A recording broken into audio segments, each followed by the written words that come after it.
Welcome to Masters of Self University podcast, your highest source of sacred truths and universal wisdom.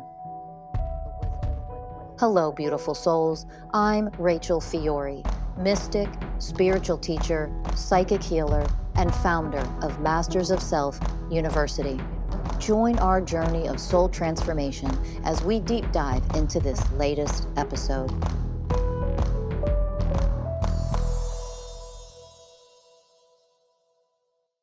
Hello, everyone, and welcome to another episode of the Masters of Self University podcast. I'm your host, Ellie Lee. And I'm your host, Danny Morley. And today we are joined by mystical life coach, Christie Cunneyworth, everybody. Welcome, Christie. Thanks. Happy to be here. We just saw you. We were all at the live event in San Diego. And I know you've got some things to share about what you experienced. And I think it's so interesting. Me and Danny, we work from home a lot and we're new to San Diego. So it's not like we're surrounded by homies and friends and large groups of people. And that whole experience of being around everybody really shined a light on a lot of parts of me that were still very ugly, a lot of parts of me that I didn't want to see. And it's fascinating. I think before, when I was like really supremely closed, I didn't know that people affected me that much. And now that I'm so open, I can see, wow, there's still some programs there. And even being around groups of people, like, energy wise, like what it brings up, does it drain me, all these things. So it's been fascinating. And I know that you want to share your experience with the event and being around all of us. Yeah, absolutely. I mean, man, what a beautiful event and beautiful experience to be surrounded by people in person who are doing this work. We can do so much energetic healing over the internet, like through the internet, and yet to be in presence is just a completely new, different thing. My experience is really what I wanted to talk about was what was happening for me leading up to this event. Ultimately, my soul knew that my soul was very called to coming down to San Diego, and it was something that I was working through a lot of pain, a lot of programs, and a lot of wounds. The month, 3 weeks before the event, that was really gnarly. And then coming into the event itself seems to have created this massive expansion. And now I'm kind of just integrating the completely different new energies that I'm feeling. And I feel like I'm in a very different place. So ultimately, aligning with our soul path, or more specifically, the sneaky ways with which our programs and wounds block our soul path is what I was keen to talk about. And what was the lead up to the event? What was coming up? Oh man, not super sure even where to start, but a complete mental breakdown, with characterized by so much resistance, a physical injury. It was so uncomfortable, so clashy, and it was almost unmanageable. There was a point where I was sitting on my couch witnessing, on one side, the universal truths and wisdom and the intuition, and on the other side, the mental programs, the ego, the wounds, and yet having difficulty identifying which is which at times, ultimately making me feel like I'm going completely insane. So, an ego death of sorts for sure, but to be able to be witness to that and surrender to it was a really gnarly, long-standing process of a couple weeks. God, I love those little ego deaths. Yeah. I definitely had one after the event, which they're so interesting when they happen, because you're like, what the hell is going on here? I feel like, like I'm dying. And then when that kind of realization comes through, it's always, I am dying. The part of me that thought reality was something in which I'm seeing now is not, which is, when we're young and we have this ego and this veil of unconsciousness and illusion, we build into our ego construct, our identity construct of what we think we are, what we think reality is, what we think love is. This is something that I'm constantly unpacking and having to like allow parts of me to die. It's like, I thought love was attachment. I thought love was neediness. I thought it was codependence, and constantly finding parts of me that I have to allow to just die and say, that's not truth. That's not what this really is. And yeah, so what was the ego death that you had to move through? The ego death that I had to move through, there were two childhood wounds that were really showing up. So learning how to honor both of them. There was a 4-year-old with abandonment wounds. She had lost something that was very valuable to her at that age, and she didn't want to let go. So in a partnership, hearing the guidance very clearly that it is time to let go, and this little girl being so attached and so scared. So just honoring this and watching her show up in various different ways in different aspects of relationships with different people, watching this abandonment wound being triggered over and over again, of course, calling me to witness it and honor it to the depths. She was one aspect that needed a lot of love. When I would touch base with her and connect with her, she would just be screaming, I don't want to let go. Please don't make me. Please don't leave me. So those types of wounds that show up are not quick wounds to heal. We can't just honor them and say, oh, hey, you're there. And then the energy alchemizes. It took weeks of letting her feel that. And initially there was a lot of resistance to it. I found myself judging, criticizing the fact that I knew what the truth was. I was connected enough to my intuition to know the truth of the situation, and yet I was not honoring this wound, this little girl who was in so much pain at the idea of letting things go.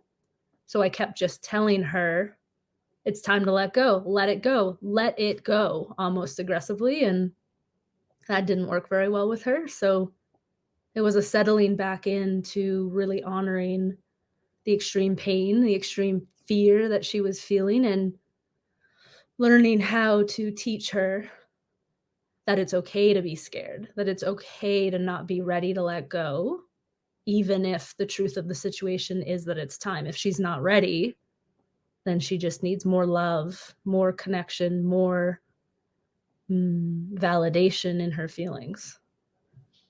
And what was the reason and the pain that, was holding her back from letting go?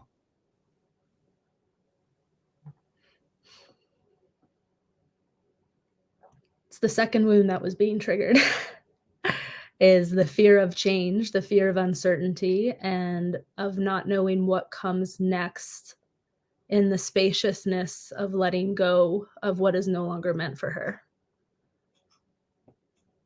Yeah, so that like fear of the unknown. Yeah. Yeah. Yeah, exactly. And there's that. There was another wound that was being triggered, a 5-year-old. When I was younger, we lived secluded in nature with like our family of 4 for the first 4 years of life, with like minimal interactions with other people and families. And then at 5, moved to a town, started school, and all of a sudden there was just all of this stimulus, all of these programs, all of this stuff. And this little girl who was just completely overstimulated, totally confused, life completely changed in so many ways that caused her to put up this armor. Taught her how to be scared of change, to control her environments, to judge the things that could possibly hurt her, create separation from the things that could hurt her as well. So there was just a lot here. There were definitely some pretty deep core wounds that were all being triggered, that I could see all of the coping mechanisms that I've developed to protect myself and keep myself safe in the realm of these couple wounds being really triggered. And, everything coming all at once was just another level of a programming in me of like, I can't handle this. I'm too powerless. When ultimately, of course, the divinity and the truth of the situation is I'm getting everything all at once because I am so powerful. But it definitely took some time to be able to be in that place. And was there like what I got there is like a lack of trust in self that I could let go of these people that are in my life, and I don't trust that I've got me. Yes. And so I've just got to keep working on, as you were saying, like working on loving that part of you so that it understands, oh, I do act, like it knows from deep within itself, because it's found that part of itself, like, oh, I do have me, I am right here. And that, yeah, when I let go, it may be painful, it might be hard, but I trust myself that I can love myself through this. I'm good. Yeah, absolutely. And it was that dichotomy, I would ask the universe for guidance, show me the answer, and the goddamn answer would be so clear. Right in front of my face, the answer would come and I'd see it. And then I would not trust that answer because I didn't want it to be true. I was in so much resistance to the truth of the situation that I'm calling in the way of truth, and it's there, clear as glass. I can feel the energetic vibration of the truth that is. And yet the mind, the ego is so attached, so fearful to let go that it would, not trust this truth. I wouldn't listen to the guidance, or I would even run a program of forgetfulness that, like, I'd honor it for a moment or two, and then I would strategically forget that I had just seen that guidance and start to trick myself of the old narrative. Yeah, coming into this place of just like complete confusion, insanity, ultimately. And do you feel like when you got out of nature at 4 and then you were just put into this whole new environment, I mean, that is trauma, right? It's not like it's a slow segue and you're being nurtured and ushered into this whole new kind of environment. So do you feel like at the time and that your parents did, what was kind of their introduction to that? Because this is what I feel like a lot of parents do. It's like, well, they're kids and they'll be fine. Not Mhm. understanding and knowing that something like that could be very traumatic for a kid, especially who was not raised with all these people and these stimulations, things like that. What were they like during that time? Yeah, I mean, that's a great question. Ultimately being such a hypersensitive child who was so susceptible to the energies around her, and being put into that situation, and then it was my parents weren't understanding of that. They had no understanding of what an HSP is. Um, they knew that I had a lot of energy, and I was one of those children who like felt a lot, but their technique, what they chose to do for someone who felt so much, was to get her involved in everything, put her in all the sports and all the group classes and keep her busy to use up this energy, which is the exact opposite of what this little girl really needed, which was teaching her how to become still and connect to the reason why she's so moving around so much, has so much energy, is because she feels all of this energy from everybody else. Mhm.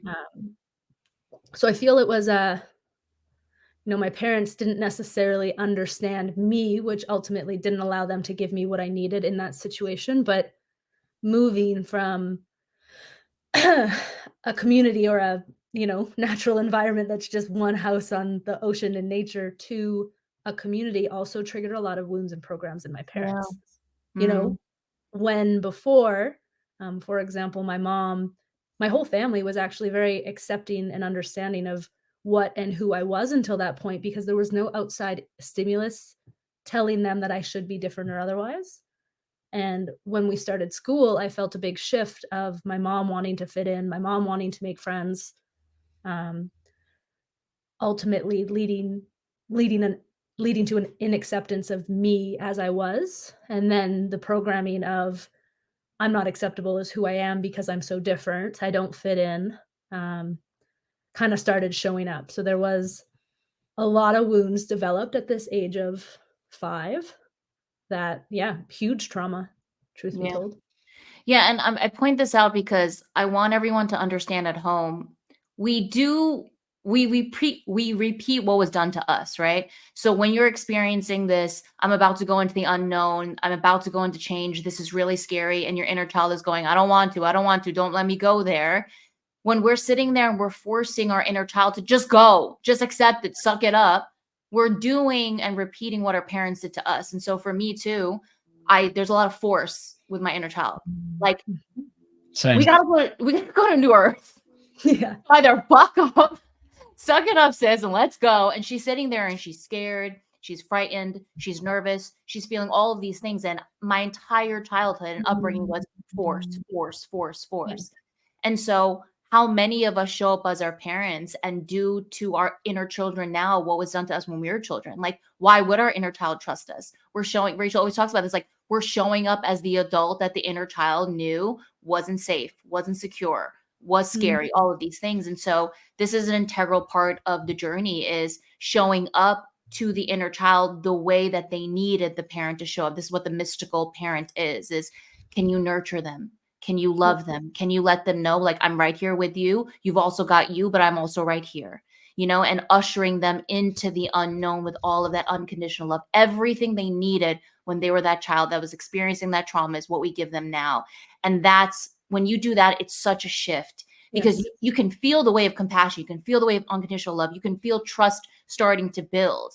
We must show up differently than we were shown in order for us to move out and grow out of everything that we couldn't process, all the trauma that we experienced. When we do that is when healing actually and evolution of ourselves really begins. Yes. And that ultimately is the ego death that I've been experiencing in the last, I want to say 2024, in the last couple months here, is witnessing all of the programming that no longer serves me, and wanting to choose the new narrative, and yet getting trapped in the old path, the old way of thinking, the old way of programming, showing up like my parents, even in the wake of understanding this work on this deep level. And that's ultimately been the process of insanity that I feel I've been experiencing, is when we see those two levels of duality, we know exactly how we want to be able to show up for our little child. And yet the programming of 20, 30 years of showing up in a certain way is how we're actually showing up for this child.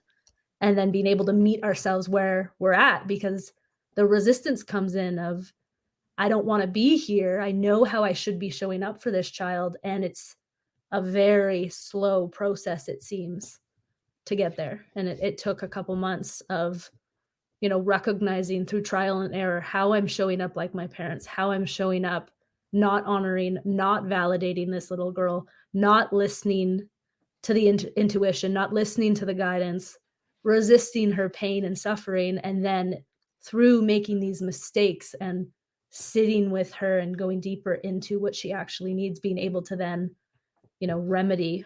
But it's been a very slow process. Yeah, and the irony when we see a vision like, okay, I want to get here, and we're speaking about this work, is our mind and our powerlessness takes over and just goes, well, let's just force our way all the way through. Oh, yeah. And through this work, we can only open. You can't force your way to heal. Like, it has to be an organic opening. That's the way that we heal trauma. It isn't by force. Okay, I'm going to force my inner child to sit down and heal.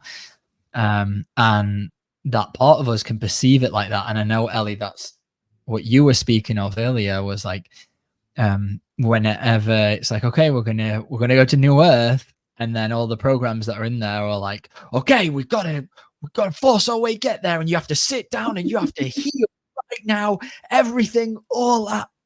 No, that's not the end. Have that vision, like, yes, I want to heal, yes, I want to guide my inner child through that. But then it's, okay, well, what? And this is the work that we teach, and this is why we guide you through it as a coach and as a coach and client, is you need to feel the energetic process of what it's like to then open and to be guided through the opening. And that doesn't happen in our mind. It happens within inside of us. And we have to slowly, as you said, slowly and organically open to allow that pain to open up and heal. And that takes time. True transformation, it does take time. Yeah. One of the things that I'm really like starting to see very clearly is my inner child runs a very serious resistance program because there was just so much force in my upbringing. Like, Mhm. did you read the Bible? Did you study the Bible? Did you pray today? Did you, it was constantly this. If you're not doing this, I was met with anger and I was met with rage. I was always met with something that was really negative when I didn't do what they wanted me to do. And so I have brought all of that unhealed, unprocessed energy into my healing journey. And so my inner child's constantly like, I don't want to do it because you keep telling me that I need to do it. You Yep. keep telling me I need to drop in. You keep telling me I need to open my heart, and I don't want to do it. And I've unconsciously been like, okay, fine. And then an avoidance program will come in. I'll be like, all right, fine, we're just not going to do it. And now it's like, oh, you're resisting. And I know why you're resisting. It's because mom's been telling you so much every single day, all day. Did you do this? Did you do that? You have to do that. And that's okay. If you want to resist, that's okay. I'm just going to be here with you. I'm going to open to the resistance.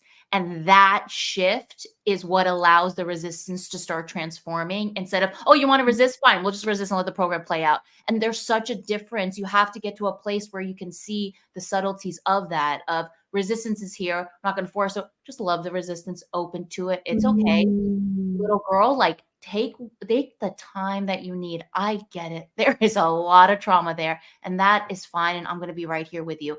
And then there comes the opening. And there comes the, okay, you're not acting like mom. No. And when I do, I'm sorry. I'll drop back in with you and we're just going to build this together. And that's what starts to help the inner child begin to, again, build trust. Your inner child doesn't trust you. We haven't Yep. been with the inner child for very long. Well, for me, I'll just speak for myself. Like I haven't been with her ass for 34 years. And now I'm being like, hey, what's up? I'm here. And she's like, where you been? Because I've been out here on my own. And it's like, all right, we're going to build this together. We're going to trust together. But that's also requiring adult me, present me now Mm. to be doing a lot of work in order for me to show up differently for her than what mom and dad did. Yeah, beautiful. Something that has been powerful in this experience as well is recognizing the resistance, just as you said, being able to identify when that vibrational energy of resistance is actually showing up. What happens in my body? I begin fighting, defending. There's a little girl who's screaming, don't tell me what to do, don't make me. Yes. Yes. Right? And Yep. can I, instead of, because the nature of resistance is to resist, which is just spinning in the same loop over and over and over again, in that moment, can I identify it, allowing myself to detach, become the observer, and then honor the fact that this little girl is resisting because she's learned how to resist the control that she was being forced to do things against her will, even forced to go to school when really she needed to honor the pain, the fear that was in there Mm. before being led to school. And instead there was no space for that. It was just, oh, go to school, you'll have fun, you'll make lots of friends, it'll be great. And here inside, this little oversensitive girl is panicking, completely losing her shit, and just being told, like, suck it up, you're good. Yeah. Yeah. Yeah. So much. Yeah. That's so true. Like, even the moment, like you're bringing back Korean school for me, like I hated Korean school. I hated it so much, so much, so much. And I would cry and I would make up all these like ailments and I'd be like, my stomach hurts and blah, blah, blah. And like inside what I really just really wanted was like a conversation with my mom, be like, Korean school makes me feel all of this stuff and it makes me feel uncomfortable. And it's not about giving in to the inner child and be like, okay, do whatever you want. But could we have a conversation? Can I process what I'm feeling? Can you be here as I'm trying to understand what I'm feeling? And instead it was like, go to school and shut up. Like, this is what you have to do. And then here comes all this force. And in a way, like, the force is all I know, right? It's all I know. And so, yeah, that's so interesting. And I think it what it shows me is like, even just the little moments leave such a lasting mark, leave such, even in my adulthood, like I can feel the pain of what that felt like when I didn't want to go and I couldn't say anything and I didn't have anyone to speak to. It's like those little things just leave such a huge mark. Yeah. And I was the complete opposite. I didn't have rigid parents at all. There was very little force.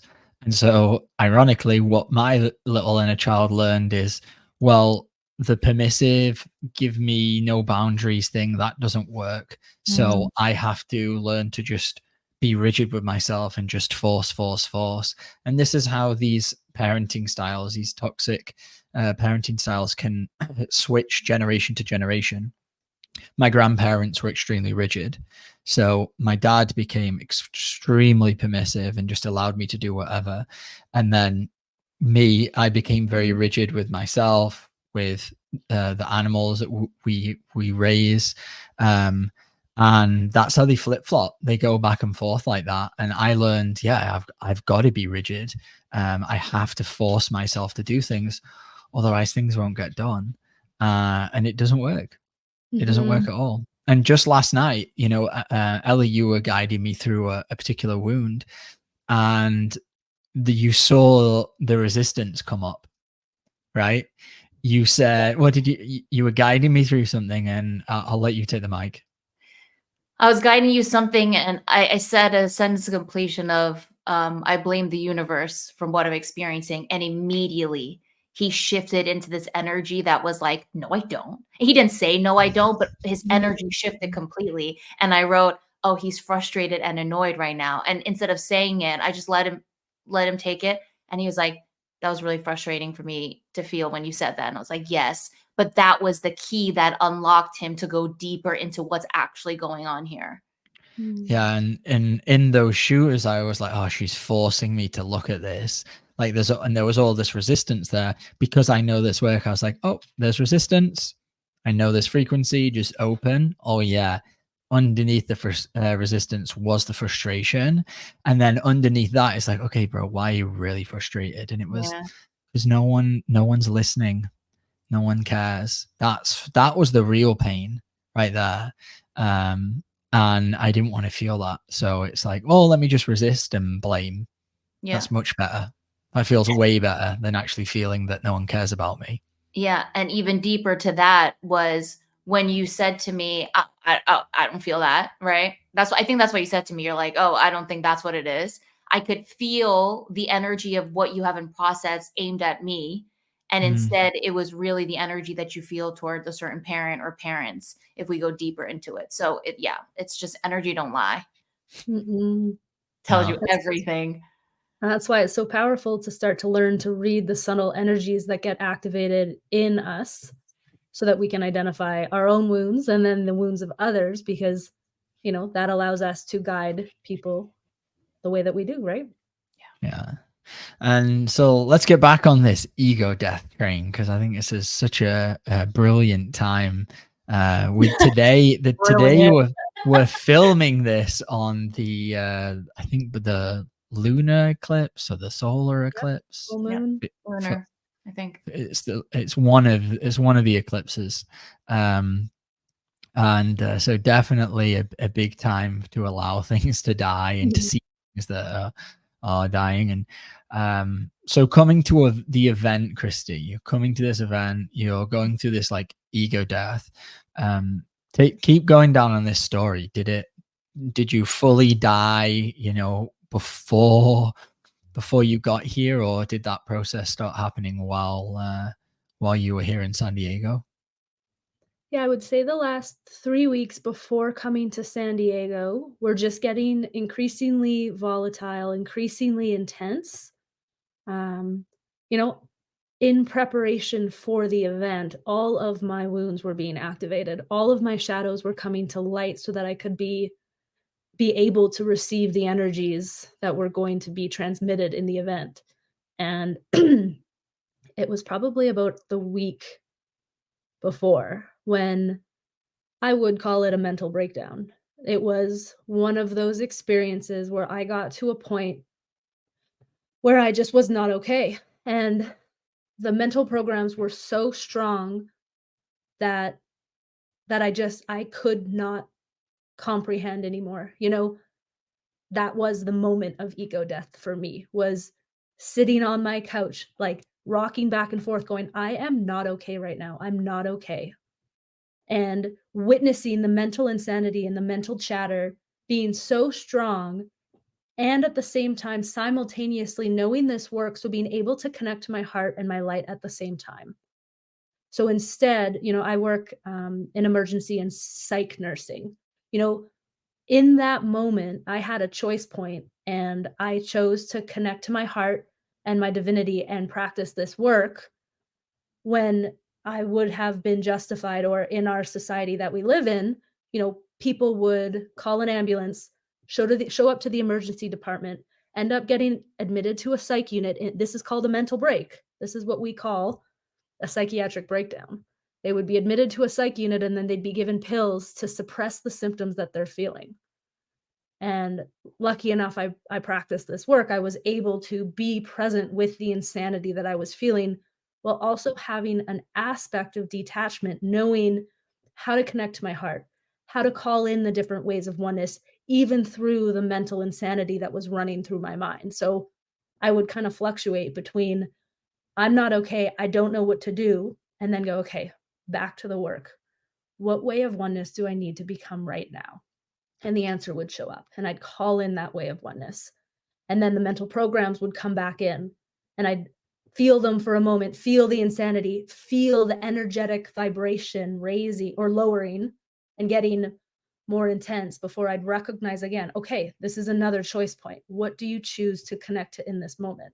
And I'd call in another way.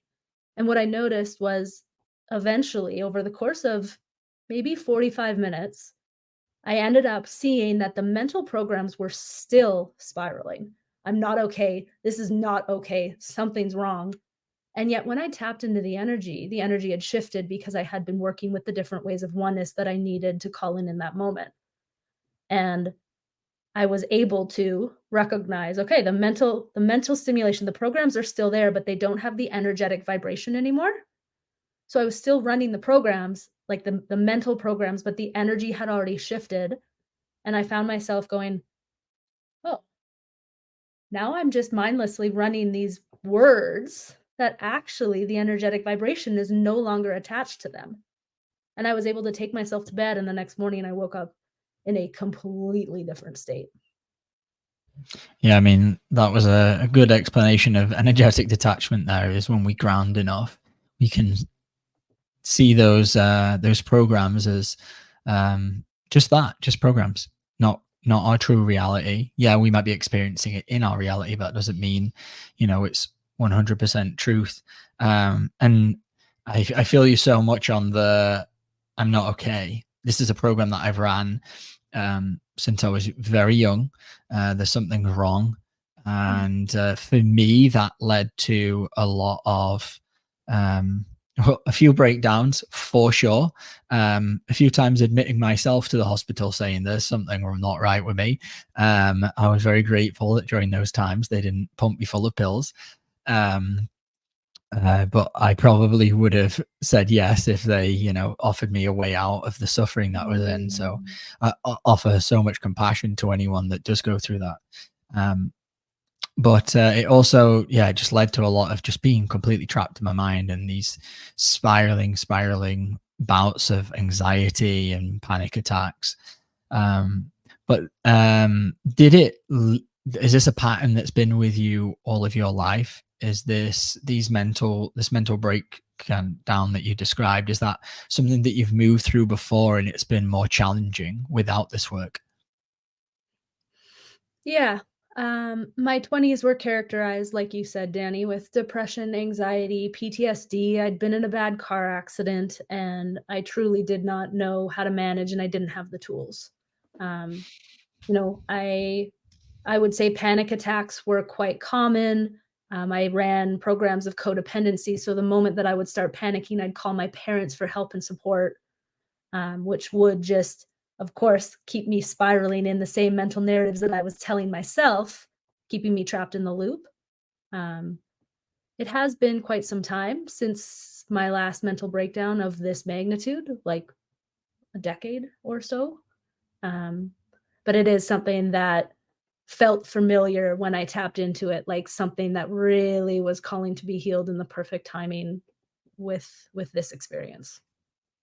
It's just so sad. I think I need to talk about this for a second, because when I was 16, I started having like debilitating panic attacks, like one a day. I would black out, and then going to the ER and them telling me to go to a psychiatrist, and no one's telling me what's going on. It's no, hey, what's going on at home? What have you been through? What do you feel? It's okay, something must be wrong. Here's a pill. And it breaks my heart that that's the world that we live in. And obviously, I know that we're here to change all of that. And we're also in the lovely age of Aquarius where we will see all these systems crumbling. But it really, really makes me sad to think of when I was so lost and I was in complete, a lot of times, these insane breakdowns and thinking I'm losing my mind. I'm emotionally in a tornado of shit. And no one's explaining to me or talking with me or sitting down and getting to the root of why I feel the way that I do. And then they're just shoving pills down my throat. It just breaks my heart.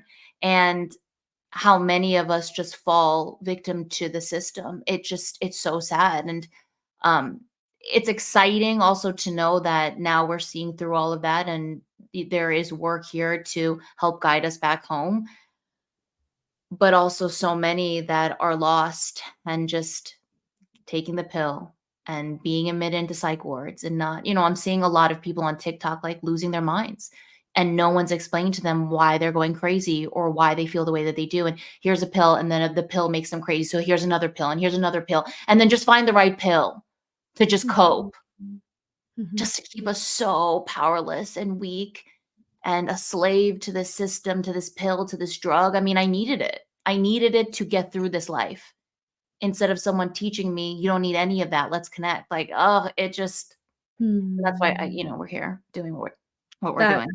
That is why we're here. And, ultimately, since it's been a long process of me moving through my intense hatred, resistance, reaction to judgment and separation of the system and the world that we live in, to be able to come to a place where I can show up for the work that I do, in whether it's in the emergency department or in the psych unit, and be able to hold this level of vibration. And it is the most fulfilling thing to be able to sit down with a psych patient who has been told that they're crazy and there's something wrong with them, and just validate the voices, validate what they're hearing.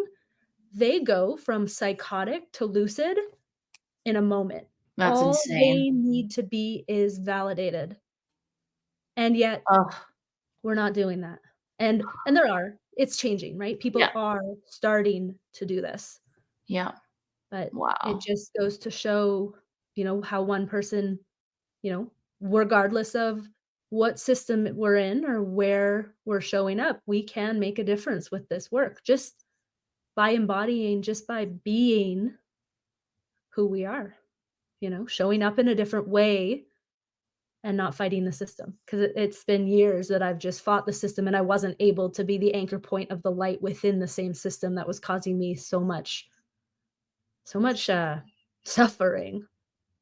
And it's been a massive change. Even in my energetic frequencies, I would come home from work so drained every day because of the fight that I was having internally with showing up to work in this type of system, the self-judgment and the self-criticism, to being able to show up each day and come home energized, being able to, in the triage room, share a slightly altered perspective to someone who comes in frequently for the same problem with no solution. And just that person in that moment go, oh, I never thought of it that way. Boom, right there. Right there, we just open them up to being able to see a slightly different narrative that could cause them to completely change their reality in that moment. Whoa, what fucking power do we really have when we're connected to this work? Yeah. I mean, it's like, that's it. And we can't go into a broken system and try to fix it. We just got to have a collapse and rebuild a new one. And that's what this entire age is. That's what we came here to do. That's what this incarnation is, the beginning of all that. And so, the stories like that, it's like, oh, there's so much more to come. And to shift someone in a moment's time, to validate their emotions, to let them get there. I mean, that's light work right there. That's light work right there. It's beautiful. And so, to bring us around, you made it through the mental breakdown. Yep. And you arrived in San Diego completely free of any programs and any wounds, and then you attended the vet. No. So take us through for the last little chapter. I would say that, the beauty of going through such pain, and considering we still live in duality, we go through so much pain, and then when the pendulum shifts to the other side, the amount of flow and freedom that I experienced in the presence of the energetic vibrations of the people who were in attendance, and that event itself, the whole week, allowed me to just settle into what was actually there. So not to say that I was totally healed and free. I certainly was still moving through certain triggers at certain times. But on the whole, it was just this massive expansion of, after having moved through so much fight, so much resistance, so much lack of trust, to come through it and to get on that plane and be able to embody the opposite end of the spectrum. Things went wrong. The car rental didn't work out. And yet I had just stepped into this place that allowed me to just trust, surrender, be with whatever was coming up for me, not needing control, not judging outwardly. And that allowed me to show up in a way that just, felt amazing.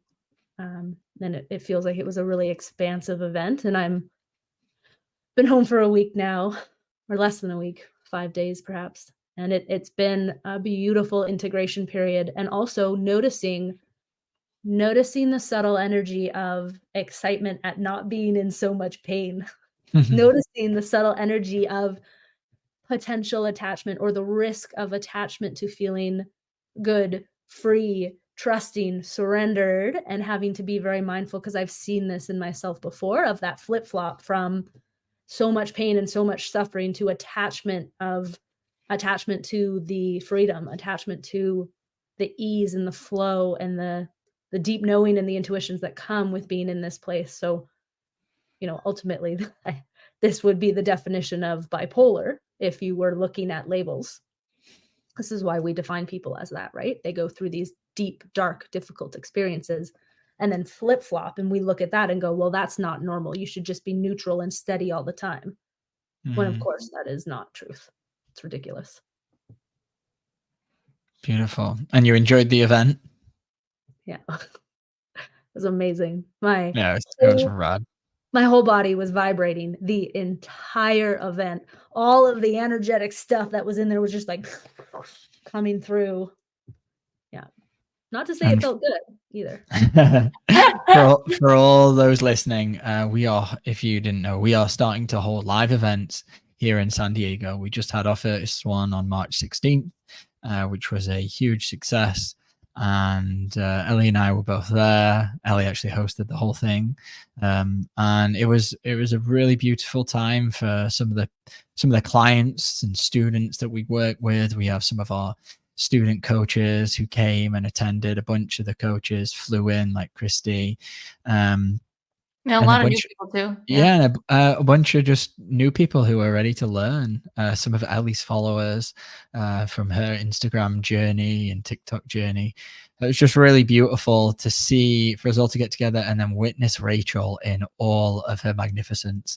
Like, when I see her on stage like that, I'm just blown away by just her ability to teach, her ability to be funny and deep and emotional and empowering, and then to actually, witness somebody and be part of energetically somebody healing, and the group activations. I just thought, all in all, it was a beautiful event, and I'm so glad that you were able to go through those ego deaths so you could make it out here, Christie, and attend and enjoying, get to know you a little better. So thank you for making the effort. Thank you for dying. And thank you for joining us today on this beautiful podcast. Yeah. To everyone at home, if you want to work with Christie or Danny, we are starting a group class too. So if you want to work with them one-on-one, set up a free consultation. If you want to join our group class that starts in April, come join. Set up a free consultation at mastersofselfuniversity.com. Check out Rachel's book, The 20 Universal Ways of Oneness, and the digital course, The Introduction to the Universal Ways of Oneness, all on the website. And share, like, subscribe. It really helps us to keep doing this podcast for free. And until next time, we will see you guys then. Bye. Bye.